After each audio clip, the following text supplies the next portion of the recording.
This is called a Cavendish banana. It's the most common banana on earth. This banana was created in a fancy looking house in England. Bananas aren't from England. So how did this banana, the Cavendish, that was created in England, become the banana that you eat today? Well, the answer to that is not so simple. So buckle up. This is the effed up history of bananas. Bananas are from Southeast Asia, but like 400 years ago, Europeans were taking over the world, and the Portuguese brought bananas over to the Americas. A few hundred years later, an American sailor was in Jamaica, and he found this funny looking exotic yellow fruit, and money started flashing in his eyes. He started selling bananas to Americans, who quickly loved this new fruit.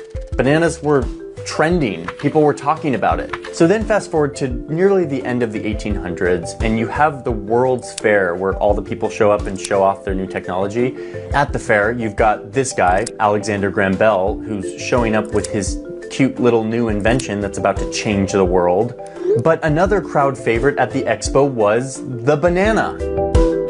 Yes, bananas were equally as impressive as the telephone at the World's Fair. The banana business started booming in the United States, much of these bananas flowing in from New York City. The port there was dubbed Banana Docks for a while because of so much fruit import. So now you have all these Americans eating this sweet, creamy, delicious fruit and throwing the slippery peels onto the street. It got so bad that the police commissioner at the time, oh God, I can't get away from this guy, Teddy Roosevelt, starts putting a fine on people for throwing their banana peels on the sidewalks, and you could go to jail for it. The banana business people in the US realized it was time to ramp up to meet all of this new demand. But instead of just importing more bananas from, say, Jamaica or other countries in the Caribbean, the banana companies realized that they needed to control the supply chain. Bananas are fragile. They're soft. They spoil in like a week. Like this one's like moments away from spoiling. Look at those spots. To get this thing from somewhere close to the equator